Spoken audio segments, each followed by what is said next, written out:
Good morning mga paps! It's a beautiful Saturday morning. So saan naman ang punta natin today? So pupunta tayo today sa Hontec sa Marikina. So papacheck lang natin yung mga leak nitong engine bay natin, kasi feeling ko may tagas yung transmission fluid sa ilalim.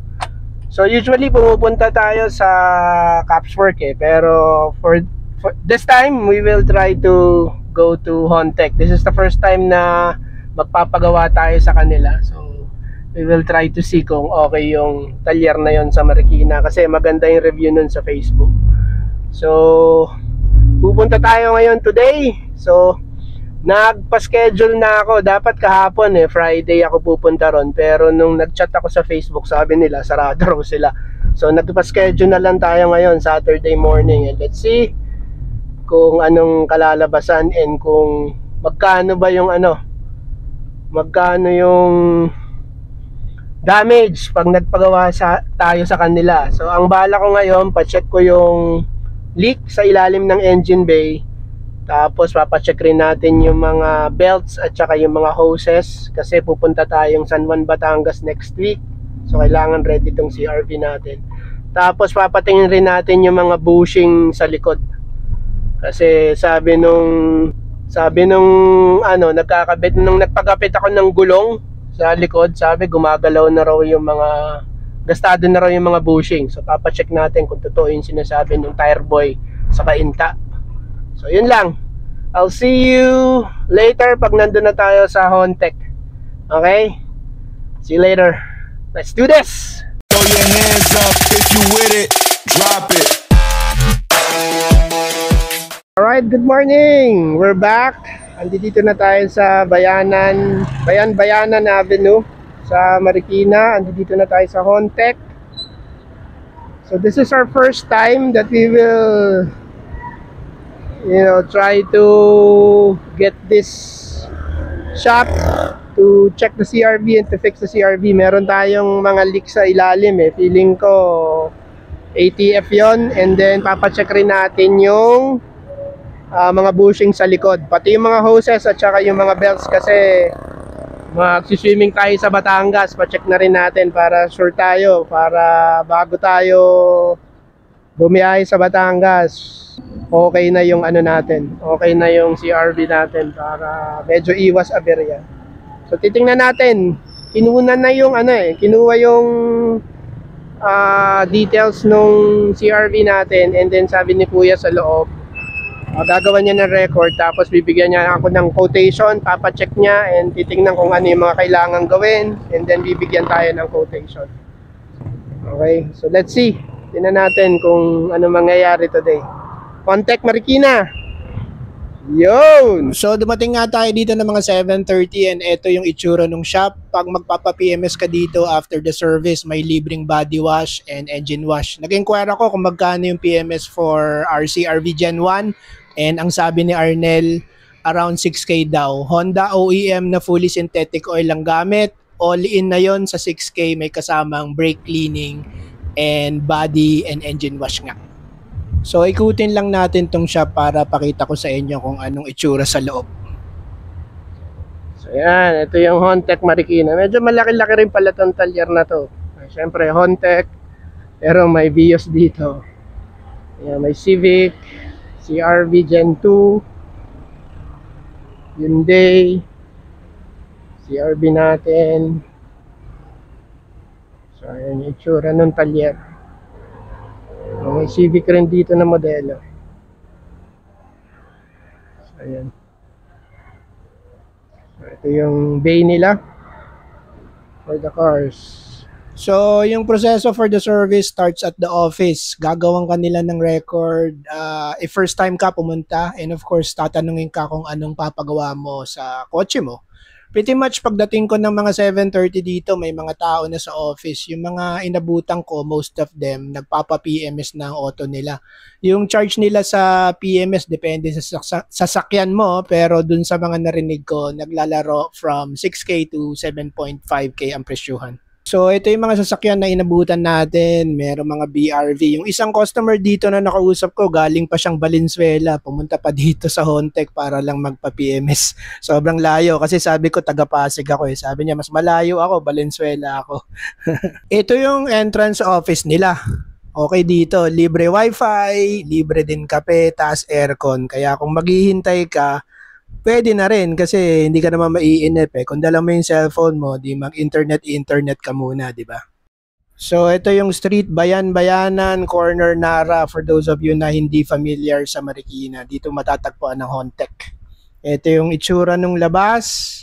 Wala naman traffic dito pero papunta, medyo traffic sa bayan kasi last day na yata ng pangangampanya today kaya sobrang traffic dyan sa may bayan ng Marikina. So ito yung Nara Street. Ito yung street na katabi ng Hontec. Ayan, maluwag naman siya. So dito sa part na to, after ma-share natin kay Kuya Arnel yung gusto nating ipa-check up sa CRV, kinuha na yung susi sa atin, then pinesto na yung sasakyan natin sa repair bay ng Hontec. Kompleto yung mga gamit nila dito. May lifter, para masilip natin yung pang-ilalim ng auto natin. And then, magagalang sobra and professional yung mga mekaniko dito. Babatiin ka ng good morning. Sabi nga ni Kuya Leo, yung mga mekaniko na nagtatrabaho rito. By the way, si Kuya Leo yung natoka sa CRV natin. So ayun nga, yung mga mekaniko raw na nagtatrabaho rito, madami sa kanila galing talaga sa kasa ng Honda bago lumipat dito sa Hontec. So dito nga sa part na to, sinabi na natin kay Kuya Leo yung mga problema ng sasakyan natin. Bukod dun sa mga leak, sabi ko paki-check na rin yung mga bushing, belts, and hoses kasi nga magbabatangas tayo next week. So sinabi nga sa akin ni Kuya Leo na may punit yung exhaust ko. Ang sabi ko nga sa kanya, sumayad kasi ako nung nalubak ako dyan sa may mainit sa Laguna. Sabi niya, ox naman yung mga bushing sa unahan, wala din problema yung mga hoses and belts. Kaso madaming leak ang nakita niya. May leak sa transmission side, may leak din sa engine side, and doon sa power steering part may leak din. So, tinanong ko kung ano ang dapat kong unahin kung hindi ko kaya lahat ipagawa dahil nga medyo kapos tayo sa budget mga papi. Ang sabi ni Kuya Leo, pwede naman daw unahin yung leak sa transmission and engine side, pagsabayin na para isang baba na lang para mas mura labor. Tapos papalitan daw yung mga oil seal. Then pag may pera na ulit, tsaka na natin isusunod yung leak sa power steering. I-check lang daw lagi at huwag kakalimutan mag-top up kasi nagbabawas na nga yung mga fluid.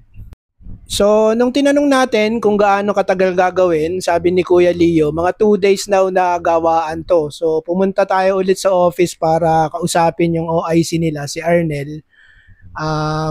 And pag-usapan yung recommendation. Ang sabi niya, ibalik ko na lang raw next week kasi madami daw nakapila today and hindi nila maharap agad-agad. Gagawan niya na lang daw ako ng quotation kung magkano lahat ang aabutin. Tapos, ibalik ko daw after election next week para ma-repair nila.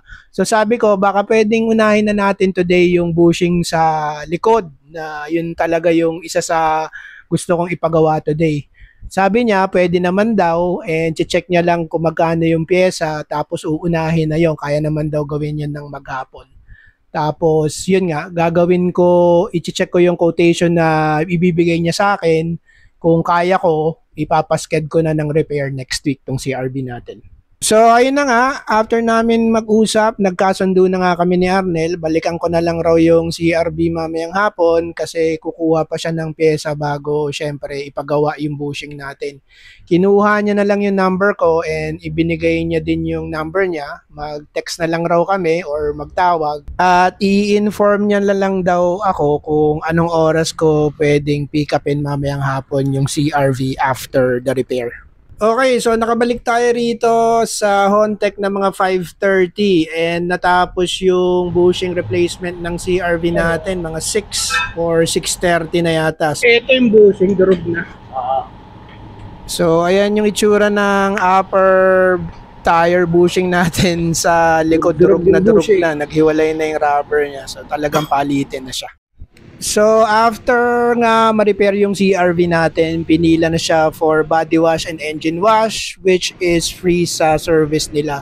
All in all, inabot yung repair ng mga around 5,400. Bali, 2,400 sa pyesa and then 2,450 sa labor.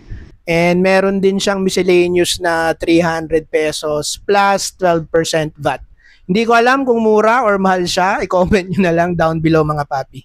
So, after nga nung repair, binigyan tayo ng loyalty membership card ni Kuya Arnel. Good for 1 year to, and this will give us discounts sa services na iti-take advantage natin on our next visit. Mga 10 to 30% discount yata yan. 10% sa PMS and then 30% yata pagka nagpa-repair ka. And then, balikan natin yung quotation ni Kuya Arnel para sa repair ng leak ng transmission and engine and of course yung power steering. So, for the transmission and engine, ang quote sa akin is around 27,000. Pwede pa tumaas, but hindi minimum yon, hindi nabababa pero pwede pa tumaas. This includes pull down ng transmission para palitan yung mga oil seal, repair ng crankshaft, oil pan gasket, palit ng different oil seals ng main shaft, crankshaft, torque converter, O-ring, valve cover gasket, camshaft oil seal, sealant, and kung ano-ano pa. So all in all, 27,000 ang quotation sa atin doon.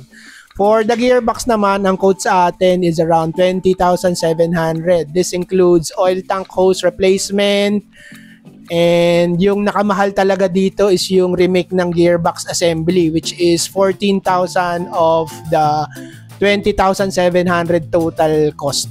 So kung mahal siya o mura o tama lang, hindi ko sure, kayo na humusga, i-comment nyo na lang down below. But overall, my Hontec experience is a positive one. Maayos naman sila magtrabaho. Professional naman ang mga, and magagalang yung staff nila, and kung meron lang sigurong opportunity sa service nila is yung duration ng repair, kasi inabot ako ng 7 PM. Nung tumawag ako kay Kuya Arnel ng 2 PM, hindi pa nasisimulan gawin eh. So, sabi niya sa akin, pumunta raw ako ng mga 5 o'clock para hindi na raw ako maghintay, pero dumating ako ron 5:30, hindi pa rin nagawa eh. And mga around 6:30 or 7 na yata natapos, and hindi na nagawa yung wheel alignment kasi nga late na. So I have to look for another shops next week sa Pasig para magpa-align. But so that's it. That's our Hontec vlog for today. Thank you for watching. Please subscribe. Pa-comment na lang kung meron rin kayong experience sa Hontec. But all in all, it's good. Till the next Budol. Peace!